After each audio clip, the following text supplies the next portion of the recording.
Good morning student.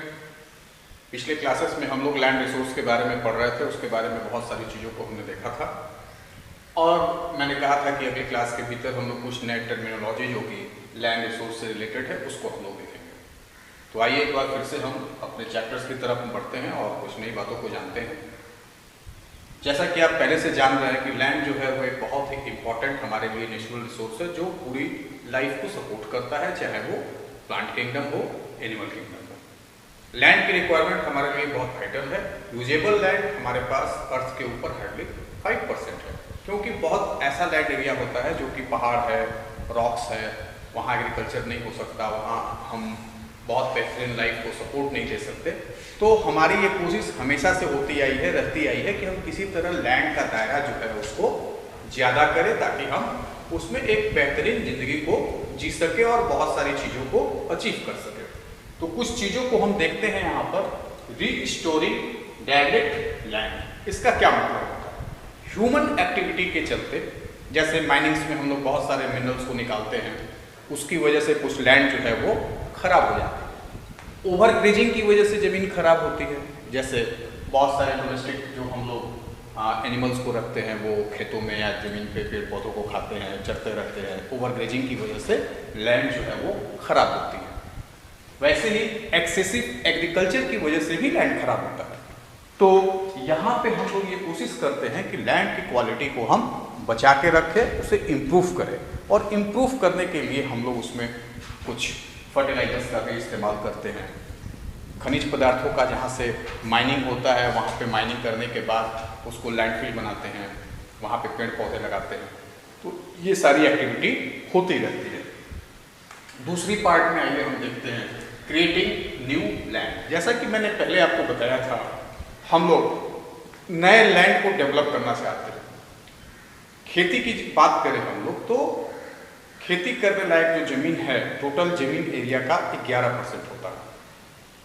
बढ़ती हुई आबादी, टेक्नोलॉजिकल एडवांसमेंट, औद्योगिकरण, नए फैक्ट्रीज लगाने के लिए, बहुत कुछ अचीव करने के लिए हमें अतिरिक्त लैंड की जरूरत पड़ती है। और बेसिकली नए लैंड को क्रिएट करने का जो प्रोसेस है उसके भीतर दो इंपॉर्टेंट पहलू आता है। एक आता है लैंडफिल और दूसरा आता है इम्पोर्टेंट। ये क्या होता है? एक वर्ड में आपको यहाँ पे बता रहा हूँ, देखिए लिखा हुआ है टैक्स। टैक्स का मतलब ये होता है जैसे समुद्र हो, नदी है, लेक है, सैलो वाटर है, जो दलदली जमीन है, कभी पानी से गीला रहता है, कभी सूखा रहता है। ऐसे जमीन के चारों तरफ हम लोग एक वॉल खड़ा करते हैं ताकि बाहर का पानी उसके भीतर नहीं आए, और भीतर के पानी को हम लोग ड्रेन कर देते हैं, उसको सुखा देते हैं। उसके बाद उसमें रॉक, सैंड और गार्बेज ये सब डंप करके उसको फिल कर देते हैं, और इस तरह से नया लैंड हम अपने लिए कुछ अतिरिक्त लैंड का बंदोबस्त कर पाते हैं। इसको हम लोग लैंडफिल के माध्यम से पूरा करते हैं, और दूसरा होता है इम्पोर्टरिंग के माध्यम से। इम्पोर्टरिंग का मतलब ये होता है कि यहाँ पे हम लोग जो वॉल खड़ा करते हैं, जो डाइक्स बनाते हैं, उससे बाहर का पानी नहीं आता है और भीतर के पानी को ड्रेन कर देते हैं। ठीक है, तो ये दो मेथड्स का इस्तेमाल करके, लैंडफिल का मेथड और इम्पोर्टरिंग का मेथड, ये दोनों मेथड्स में डाइक्स का एक अपना रोल होता है, और इस वजह से हम लोग नए लैंड को क्रिएट करने में हमें मदद मिलती है। अब देखते हैं making better use of existing land. हमारे पास जो एग्जिस्टिंग लैंड है, खेती वाली जमीन को मैंने आपको पहले भी बताया था कि 11% के आसपास जो जमीन है वो खेती के लिए इंपॉर्टेंट है और उस पर हम खेती कर पाते हैं। The land used for growing crops is known as arable land. We can only use 11% of the earth surface as arable land. तो जो लैंड है इसको हम लोग कैसे और ज़्यादा इम्प्रूव कर सकते हैं, कैसे खेती के लिए और बेहतर बना सकते हैं, कुछ अतिरिक्त ज़मीन का प्रबंध कर सकते हैं। इसके लिए आपने एक वर्ड पढ़ा होगा पहले, टेरेस फार्मिंग। टेरेस फार्मिंग क्या होता है? पहाड़ी एरिया में स्लोप्स के ऊपर सीढ़ी नुमा हम लोग स्ट्रक्चर क्रिएट करते हैं और इसको बोलते हैं टेरेस फार्मिंग। यहाँ पे लोग खेती भी करते हैं।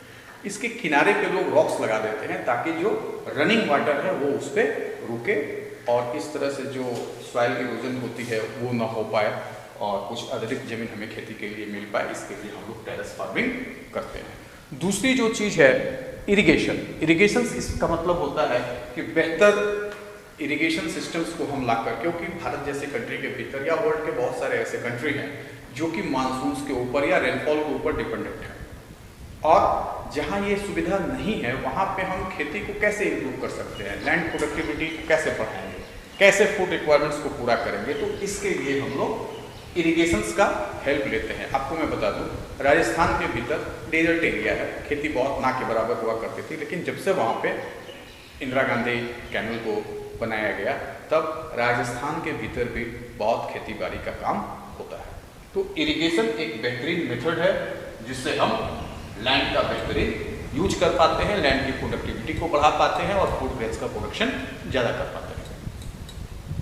अब लैंड डिग्रेडेशन के बारे में हम लोग समझ लें, मिट्टी खराब कैसे होती है। जैसे कि मैंने पहले आपको बताया था, माइनिंग की वजह से, ओवरग्रेजिंग की वजह से, खेतों में एक्सेसिव फर्टिलाइजर की यूज की वजह से, गलत तरीके से इरिगेशन करने की वजह से, फूड क्रॉप्स के रोटेशंस को नहीं करने की वजह से, और आर्टिफिशियल जो मैन्योर्स वगैरह हम लोग केमिकल फर्टिलाइजर, पेस्टिसाइड, इन सब का जो इस्तेमाल करते हैं, इसकी वजह से मिट्टी की क्वालिटी खराब होती है और लैंड डिग्रेडेशन होने लगता है।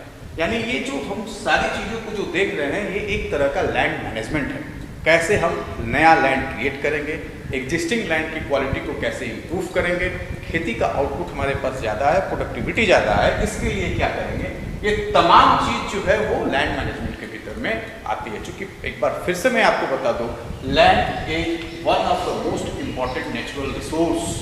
ये हमारे लिए बहुत ही महत्वपूर्ण है, इसलिए इसका कॉम्प्लीट मैनेजमेंट भी उतना ही महत्वपूर्ण है।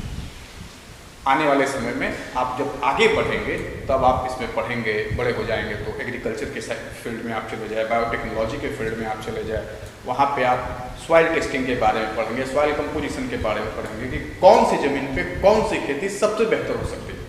किसानों को एजुकेट कर सकते हैं, उनको बता सकते हैं, सही खेती की तरीके को सिखा सकते हैं, जिससे कि हमारा जो लैंड है वो प्रॉपरली यूटिलाइज हो और हमें इसका शॉर्टेज फील नहीं हो। क्योंकि लैंड को हम बहुत बढ़ा घटा तो सकते नहीं है, जो लैंड है उसको हम अपने लिए यूजेबल बनाने का काम करते हैं। अब जैसा कि सारे नेचुरल रिसोर्सेज के बारे में हम लोगों ने पढ़ते वक्त ये पढ़ा है कि हमें उन्हें कंजर्व करना चाहिए ताकि नेक्स्ट पीढ़ी को भी मिल सके यूज करने के लिए। तो कंजर्वेशन ऑफ लैंड रिसोर्स भी उतना ही इम्पॉर्टेंट है। लैंड को क्यों कंजर्व करें?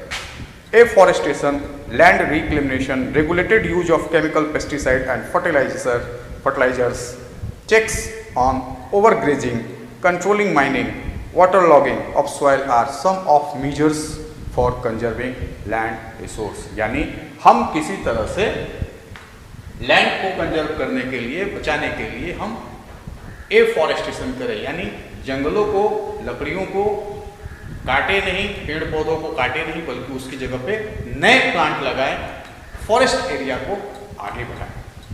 दूसरा, जो हम केमिकल फर्टिलाइजर का इस्तेमाल करते हैं उसको हम कम करें। माइनिंग पे जो हमारी डिपेंडेंसी है, तो माइनिंग के बाद हम ज़मीन को वैकेंट नहीं छोड़े, उसको हम प्रॉपरली लैंडफिल के जरिए और भी दूसरे मेथड्स के जरिए उसको अच्छा से बना के रखें, वहाँ पे पेड़ पौधे लगाएं। इससे हमारा इन्वायरमेंट भी अच्छा होगा और लैंड को हम लोग कंजर्व भी कर पाएंगे। ओवर ग्रेजिंग को हम लोग थोड़ा कंट्रोल करें, वाटर लॉगिंग को कंट्रोल करें, नेचुरल जो घटनाएं हुआ करती हैं, इरोजन होता है, टेम्परेचर का बढ़ना घटना, ये तो नेचुरल प्रोसेस है। और इस प्रोसेस के तहत जो लैंड का डिग्रेडेशन होता है उसको हम लोग अपनी टेक्नोलॉजी और ह्यूमन एक्टिविटी और अपने प्रॉपर रोल को प्ले करके हम उसको कंजर्व कर सकते हैं। तो आज के क्लासेस में हम लोगों ने बेसिकली क्या पढ़ा, क्या समझा, वो एक बार मैं आपको बता दूं।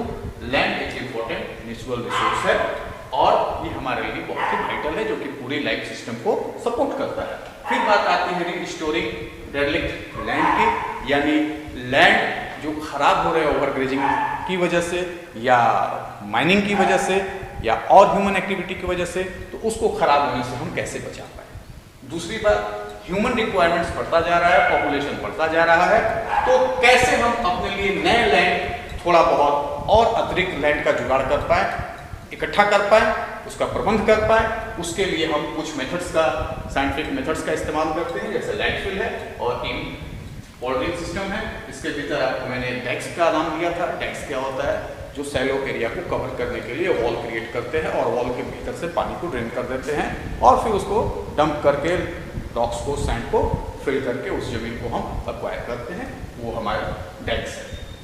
फिर making better use of existing land, जो भी जमीन हमारे पास है उसका बेहतरीन और कॉम्प्लीट इस्तेमाल हम कैसे कर सकते हैं इको फ्रेंडली तरीके से, ये जो है वो हमारा है making better use of existing land. Finally land degradation, यानी मिट्टी की गुणवत्ता, मिट्टी की बनावट, मिट्टी की जो अपनी नेचुरल एक उसका जो एनवायरनमेंट है वो खराब नहीं हो, इसको कैसे बचा पाए, उसके लिए हम कुछ काम करते हैं। और फाइनली सारे रिसोर्स को प्रिजर्व करना जरूरी है, उसका प्रबंधन कॉम्प्लीट कंजर्वेशन जरूरी है, तो लैंड का भी कंजर्वेशन बहुत इंपॉर्टेंट है। तो ये सारी चीजों को आप बहुत ध्यान से देखें, बहुत ध्यान से पढ़ें।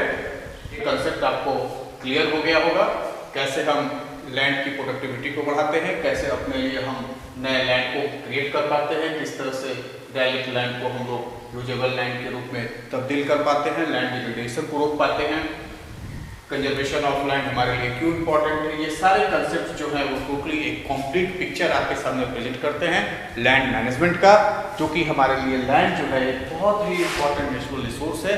इसका हर तरीके से हमें कंजर्वेशन करना, इसकी क्वालिटी को मेंटेन रखना, नया लैंड को क्रिएट करना, एग्जिस्टिंग लैंड की क्वालिटी को बचाए रखना और बहुत प्रिसाइजली लैंड का इस्तेमाल करना, फॉरेस्ट एरिया को बढ़ाना, ये सब काफ़ी इंपॉर्टेंट कंसेप्ट है।